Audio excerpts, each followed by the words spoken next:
Sir ನಮಸ್ಕಾರ. ನಮಸ್ತೆ sir. ತಮ್ಮ ಹೆಸರು? ಸರ್ ಸುರೇಶ್ ಅಂತ ಹೇಳಿ ಕರ್ನಾಟಕ ರಕ್ಷಣಾ ರಾಜ್ಯ ಕಾರ್ಯದರ್ಶಿ ನಾನು. ಇವತ್ತು ನಾವು ಘಾಟಿಗೆ ವೀಕ್ಷಣೆ ಮಾಡಿದ್ರಿ. ಈ ಸಂದರ್ಭದಲ್ಲಿ ನವ ಕರ್ನಾಟಕ ಯುವ ಶಕ್ತಿ ವೇದಿಕೆಯಿಂದ ನಮ್ಮ ಅಂಬರೀಶ್ ಗೌಡರು ಉತ್ತಮವಾದ ಕೆಲಸ ಮಾಡ್ತಾ ಇದ್ದಾರೆ. ಇಲ್ಲಿ ಏನಂದ್ರೆ ರೈತರಿಗೆ ಹುಲ್ಲು ನೀರು ಫ್ರೀಯಾಗಿ ಕೊಡ್ತಾ ಇದ್ದಾರೆ. ಯಾರು ಕೊಡ್ತಾ ಇಲ್ಲ ಈ ಭಾಗದಲ್ಲಿ. ನಾವು ನೋಡ್ಕೊಂಡ್ ಎಲ್ಲ ವೀಕ್ಷಣೆ ಮಾಡ್ಕೊಂಡ್ ಬಂದ್ರಿ ನಾವು. ಯಾರು ಈ ಭಾಗದಲ್ಲಿ ಹುಲ್ಲಾಗ್ಲಿ ನೀರಾಗ್ಲಿ ಕೊಡ್ತಾ ಇಲ್ಲ. ನೋಡ್ತಾ ಇದ್ದೀವಿ ನಾನು. ನೀರೇನ ಗೌರ್ಮೆಂಟ್ ಬರ್ತಾ ಇದೆ, ಹುಲ್ಲು ಯಾರು ಕೊಡ್ತಾ ಇಲ್ಲ. ಈ ಸಂದರ್ಭದಲ್ಲಿ ಅವರು 3 ವರ್ಷದಿಂದ ಹುಲ್ಲು ಕೊಡ್ತಾ ಇದ್ದಾರೆ. ನವ ಕರ್ನಾಟಕ ಯುವ ಶಕ್ತಿಯಿಂದ ವೇದಿಕೆಯಿಂದ ಅವ್ರು ಕೊಡ್ತಾ ಇದ್ದಾರೆ. ಅವ್ರಿಗೆ ಈ ಒಂದು ಘಾಟಿ ಸುಬ್ರಹ್ಮಣ್ಯ ಸ್ವಾಮಿ ಸನ್ನಿಧಿಯಲ್ಲಿ ಒಳ್ಳೆ ಕೆಲಸ ಮಾಡ್ತಾರೆ. ಆ ದೇವರು ಅವ್ರಿಗೆಲ್ಲ ಆರೋಗ್ಯ ಭಾಗ್ಯ ಆಯುಷ್ ಎಲ್ಲ ಕೊಡ್ಲಿ. ಯಾಕೆಂದ್ರೆ ರೈತರು, ನಮ್ಮ ಕರ್ನಾಟಕ ರೈತರೆಲ್ಲ ಹೊರ ರಾಜ್ಯದ ರೈತರು ಕೂಡ ಬರ್ತಾ ಇದ್ದಾರೆ. ಅಂಥವ್ರಿಗೆ ಹುಲ್ಲು ಫ್ರೀಯಾಗಿ ಕೊಡ್ತಾ ಇದ್ದಾರೆ ಅವರು.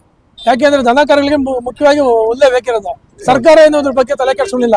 ಸರ್ಕಾರ ಏನು ರೈತರಿಗೆ ಹುಲ್ಲು ಕೊಡಬೇಕು ಇಲ್ಲ ಅಥವಾ ಇನ್ನೊಂದು ಕೊಡಬೇಕು ಅಂತ ಇಲ್ಲ. ಇಲ್ಲಿ ಸರ್ಕಾರ ಇದ್ರ ಬಗ್ಗೆ ತಲೆ ಕೆಡಿಸ್ಕೊಳ್ಳಲ್ಲ. ಅಂತ ಸಂದರ್ಭದಲ್ಲಿ ಅಂಬರೀಶ್ ಗೌಡರು ಅವರಿಲ್ಲೇ ಸೇವೆ ಸಲ್ಲಿಸ್ತಾ ಇದ್ದಾರೆ ಘಾಟಿ ಸುಬ್ರಹ್ಮಣ್ಯದಲ್ಲಿ. ಆ ಒಂದು ವಿಧಿವಿಧಾನ ಇಟ್ಕೊಂಡವರು ಇವತ್ತು ಹುಲ್ಲನ್ನ ಫ್ರೀಯಾಗಿ ದಾನ ಮಾಡ್ತಾ ಇದ್ದಾರೆ ರೈತರುಗಳಿಗೆ. ಅವ್ರ ಕೈಲಾದ ಸಹಾಯ ಮಾಡ್ತಾ ಇದ್ದಾರೆ ಇವತ್ತು. ಅವ್ರಿಗೆ ಎಲ್ಲರೂ ಕೂಡ ಯಾರು ನಮ್ಮ ಇವತ್ತು ಈ ನಿಮ್ಮ ವಾಹಿನಿ ಮುಖಾಂತರ ವೀಕ್ಷಣೆ ಮಾಡ್ತಾ ಇದ್ದಾರೆ, ಆ ವೀಕ್ಷಕ ವಾಹಿನಿ ಎಲ್ಲ ನಮ್ಮ ಸಬ್ಸ್ಕ್ರೈಬರ್ ಏನಿದ್ದಾರೆ, ಪಬ್ಲಿಕ್ ನೋಡಿದಂತ ಜನ ಅಂಬರೀಶ್ ಗೌಡ್ರ ಕೈಗೆ ಬಲಪಡಿಸ್ಬೇಕು. ನಾವು ಕೂಡ ಅವ್ರ ಕೈ ಬಲಪಡಿಸ್ತಾ ಇದೀರಿ. ಯಾಕೆಂದ್ರೆ 3 ವರ್ಷದಿಂದ ಅವರು ಹುಲ್ಲು ಕೊಡ್ತಾ ಇದ್ದಾರೆ. ಪಾಪ ಅವ್ರ ಕೈಲಾಸ ಸಹಾಯ ಮಾಡ್ತಾರೆ. ಅವ್ರ ಸಹಾಯಕ್ಕೆ ನಾವು ನಿಂತ್ಕೋಬೇಕು ಜೊತೆಯಲ್ಲಿ. ಯಾಕಂದ್ರೆ ರೈತರು ಒಳ್ಳೇದಾಗ್ತದೆ ಇದು. ಆದ್ರಿಂದ ದಯವಿಟ್ಟು ನಮ್ಮ ಸಮಸ್ತ ಕರ್ನಾಟಕದ ಎಲ್ಲ ಜನತೆ ಏನ್ ಹೇಳ್ತಾ ಕೇಳ್ತೀನಿ ಅಂದ್ರೆ, ನಮ್ಮ ಅಂಬರೀಶ್ ಗೌಡರಿಗೆ ನವ ಶಕ್ತಿ ವೇದಿಕೆಯಿಂದ ಮಾಡ್ತಾ ಇದ್ದಾರೆ. ಅವ್ರಿಗೆ ಸಪೋರ್ಟ್ ಮಾಡಿ ಇನ್ನೂ ಹೆಚ್ಚಿನ ಸಹಾಯ ಮಾಡ್ತಾರೆ ಇಲ್ಲಿ. ಯಾಕೆಂದ್ರೆ ಇಲ್ಲಿ ಯಾರು ಬಂದು ನೋಡಲ್ಲ. ಯಾರೋ ಫಿಲಿಂ ಆಕ್ಟರ್ ಬಂದ್ರು ಇನ್ನೊಬ್ರು ಬಂದ್ರು ಅಂತ ಜನ ಅಲ್ಲೋತಾರ ಅಷ್ಟೇ. ಇಲ್ಲಿ ಬಂದು ನೋಡಬೇಕು. ನಿಜವಾದ ಸಮಸ್ಯೆ ನಿಜವಾದ ಗೋಸೇವೆ ಮಾಡ್ತಾರೆ.